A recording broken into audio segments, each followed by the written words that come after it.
సుధాకర్ ఏంటి ప్రాబ్లం? 10 సంవత్సరాలు సంతోషంగా జరిగిన సంతోషం మేడం. పంచాయతీ లేకుండా ఏం లేకుండా సంతోషంగా కాపురం జరిగింది. 2010లో మేడం స్టార్ట్ అయింది మాకు గొడవ.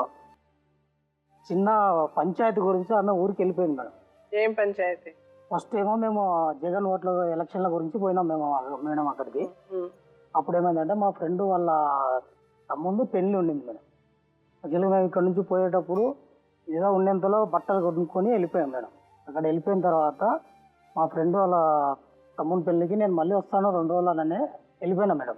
వచ్చిన తర్వాత ఆమెకి ఏం చేసినానంటే ఇక్కడ బట్టలన్నీ కొనుక్కుంది కదా, ఊర్లోకి పోయి ఆమె నా పేరు చెప్పుకొని అప్పు తీసుకుందంట మేడం.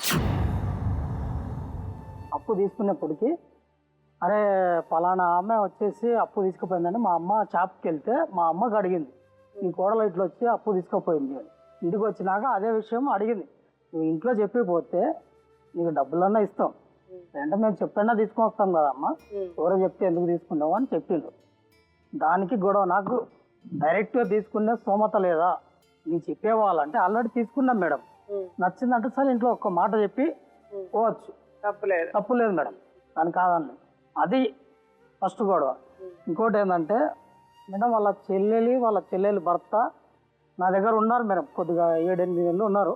నాకు ఒక కొడుకు బిడ్డ మేడం. నాకు 2 పిల్లలు ఉన్నారు. వాళ్ళని వారం నెల అంటే ఏదైనా కానీ చేయగలను మేడం. ఎక్కువ రోజులు ఉండేటప్పటికి నేను ఒక విషయం చెప్పిన, నాకు 2 పిల్లలు ఉన్నారు, నాకు కావట్లేదు, కానీ వీళ్ళు పని చేసుకుంటున్నారు కదా, వీళ్ళు కూడా వేరే రూమ్ తీసుకోండి. ఆ మాటకు చెప్తిగిన నా చెల్లెల్ని నా మర్దిని ఈడ ఉండించుకోవా, అది ఒక కోపం మేడం. ఇంకొకటి ఏంటంటే ఈమెకు ఒక అలవాటు మేడం. నేను పొద్దుంతా ఆటో నడిపించేసి సట్టు తీసి ఆడ పెట్టేస్తే నేను బాత్రూమ్ పోయి కాలు మంగ కొట్టుకొచ్చుకునేటప్పటికి పైసలు తీసి దాచిపెట్టుకునేది మేడం. నాకు ఎట్లా గడవాలి మేడం? నేను బయట ఏమైనా కట్టుకునేట్టు ఉంటాయి, ఇంట్లోకి ఏమైనా తీసుకురావాల్సింది, అడిగి తీసుకో. నేను తీసేది 5 రూపాయలు 10 రూపాయలే కదా, ఎక్కువ నేను తీసుకుంటున్నానా? 5-10 కూడా ఎందుకు తీయాలమ్మా? మేడం ఇంట్లో 5-10 కాదు, రూపాయి కూడా తీయకూడదు. చేసింది రూపాయి అయినా 10 రూపాయి అయినా ఒకసారి తీస్తే అలాగే దొంగనే అంటారు. అవసరం ఏంటి? నువ్వు చేసిన అదో పని వల్ల నువ్వు అది రూపాయి అవని 10 రూపాయలు అవని 10 పైసలు అవని 1000 రూపాయలు అంటారు. ఎందుకు అవకాశం ఇవ్వాలి?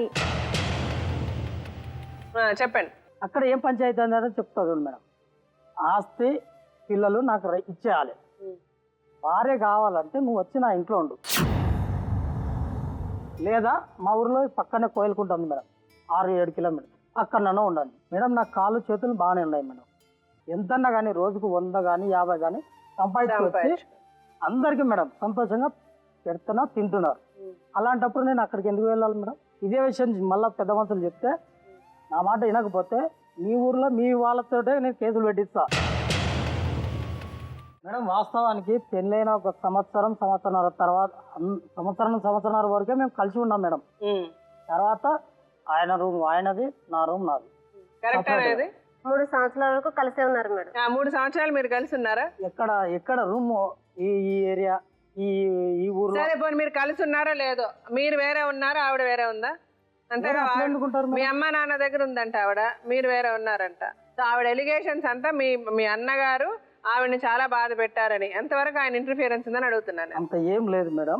మేము ఇక్కడ విజయవాడ రాజమండ్రి ఉన్నప్పుడు డ్యూటీ ఒక దగ్గర చేసిన మాట అయితే వాస్తవం మేడం. రూమ్ అయితే ఎవరిది వాళ్ళకు ఉంటుంది మేడం ఫ్యామిలీ ఉన్నప్పుడు. కాకపోతే ఏంటంటే నేను అక్కడ నుంచి ఇక్కడికి వచ్చిన తర్వాత హైదరాబాద్కి వచ్చిన తర్వాత 2 సంవత్సరాలు మాకు అక్కడనే ఉన్నారు మేడం. వీళ్ళు ఇంకా రాలేదు. నేను ఇక్కడికి వచ్చిన తర్వాత రూమ్ తీసుకొని మేము మా బతుకు మేము తీసుకుంటున్నాం.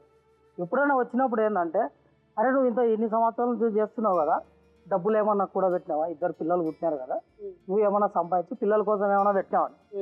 ఏం లేదు రా, మరి ఏం చేస్తున్నావు, ఇంత వస్తుంది కదా, కనీసం ఫ్యూచర్ ప్లాన్ ఏమన్నా పెట్టుకొని పిల్లలకి ఏమన్నా ఇట్లా పెట్టుకోవాలి. ఏం చేస్తున్నావు అంటే, లేదు ఇట్లా ఇంటికి రాయి ఎంత ఉంది అంటే, అప్పుడు 2000 2500 దానికి పోతుంది దీనికి పోతుంది అంటే, మళ్ళీ మిగతా పైసలు ఏమని అడిగిండు మేడం. నీకోసం నేనే ఇబ్బంది పెట్టట్లేదు, నువ్వు నీ ఖర్చు నువ్వు చూసుకో, పిల్లలు ఉన్నారు కాబట్టి ఇది జాగ్రత్త పడని చెప్పినాడు మేడం. ఆ అమ్మాయికి కూడా ఒకరోజు ఏమన్నాడు అంటే, ఎందుకమ్మా ఖర్చు, ఇంట్లో భార్య పైకి రావాలనే కిందికి తీసుకుపోవాలనే ఇంట్లో ఒక ఆడమే ఉంటుంది, భార్య నీ చేతిలో ఉండాలి, అది నువ్వు చూసుకోమ్మా అన్నాడు. మేమేం రూబాబుగా చేస్తున్నాం, మేమేమో వేస్ట్ ఖర్చులు చేస్తున్నాం అంటే, ఇట్లా కాదమ్మా, మనకి ఇంత స్తోమత ఉంది, మనకు 100 రూపాయలు వస్తుంది, దాంట్లో 10 రూపాయలు 20 రూపాయలు ఖర్చు పెట్టుకొని మీతో దాచిపెట్టుకోండి అని చెప్పినాడు మేడం.